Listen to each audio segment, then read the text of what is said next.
بسم اللہ الرحمن الرحیم۔ صرف 5 منٹ کا مدرسہ قرآن و حدیث کی روشنی میں 63واں دن 3 ربیع الاول۔ نمبر 1، اسلامی تاریخ۔ حضرت مریم علیہ السلام۔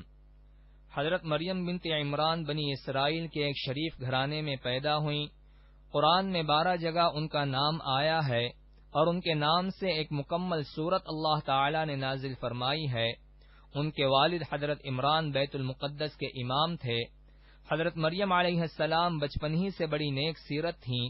اللہ تعالی نے اس وقت کی تمام عورتوں پر انہیں فضیلت عطا فرمائی تھی۔ پیدائش کے بعد ان کی والدہ نے اپنی منت کے مطابق ان کے خالو حضرت زکریہ علیہ السلام کی کفالت میں بیت المقدس کی عبادت کے لیے وقف کر دیا اور اونچی جگہ پر ایک کمرہ ان کی عبادت کے لیے خاص کر دیا۔ وہ ہر وقت عبادت اور ذکر الہی میں مصروف رہتیں۔ اللہ تعالی نے غیبی طور پر بغیر موسم کے عمدہ پھلوں کے ذریعے ان کی نشو نما اور پرورش فرمائی۔ جب حضرت مریم علیہ السلام بڑی ہو گئیں تو اللہ تعالی نے فرشتے کے ذریعے بشارت دی کہ تمہیں ایک بیٹا عطا کیا جائے گا جس کا نام عیسیٰ ہوگا۔ وہ دنیا و آخرت میں بلند مرتبے والا ہوگا اور بچپن ہی میں لوگوں سے بات کر کے آپ کی پاک دامنی کی شہادت دے گا۔ نمبر 2، اللہ کی قدرت۔ جسم میں گردے کی اہمیت۔ انسان کے خون میں ہر لمحہ زہریلے مادے کی مقدار بڑھتی رہتی ہے۔ گردے ان زہریلے مادوں کو پیشاب کے ذریعے خارج کر کے بدن کو صاف خون سپلائی کرتے رہتے ہیں۔ اس طرح گردے 24 گھنٹے میں کئی لیٹر خون سے زہریلا مادہ نکال کر پورے جسم کی حفاظت کرتے رہتے ہیں۔ خدا نخواستہ اگر یہ گردے کام کرنا بند کر دیں تو بھاری دولت خرچ کر کے بڑی بڑی مشینوں کے ذریعے خون صاف کر کے وہ فائدہ حاصل نہیں ہوتا جو گردوں کے قدرتی عمل سے ہوتا ہے۔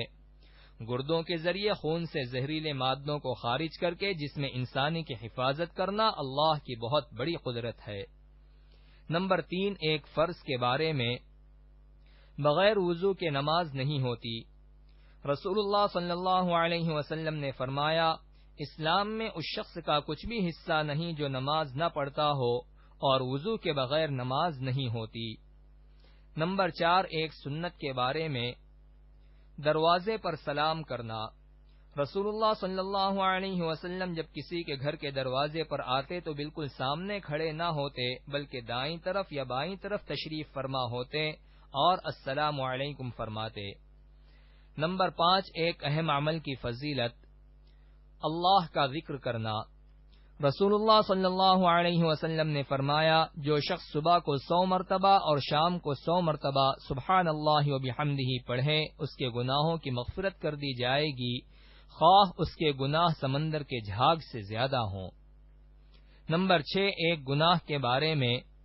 مہر ادا نہ کرنا۔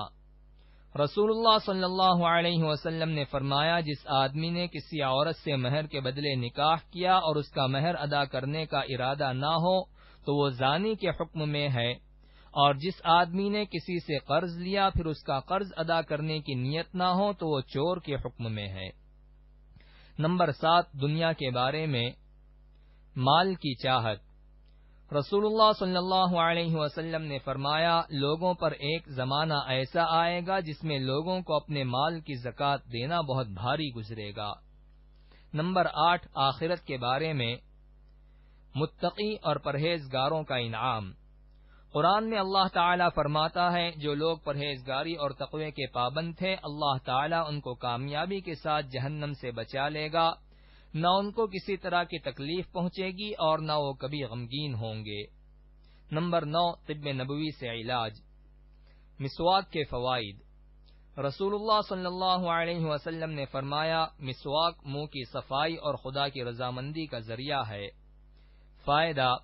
علامہ ابن قیم رحمۃ اللہ علیہ مسواک کے فوائد میں لکھتے ہیں، یہ دانتوں میں چمک پیدا کرتی ہے، مسوڑوں میں مضبوطی اور منہ کی بدبو ختم کرتی ہے، جس سے دماغ پاک و صاف ہو جاتا ہے، یہ بلغم کو کاٹتی ہے، نگاہ کو تیز اور صاف کرتی ہے، اور بھی اس کے بہت سے فوائد ہیں۔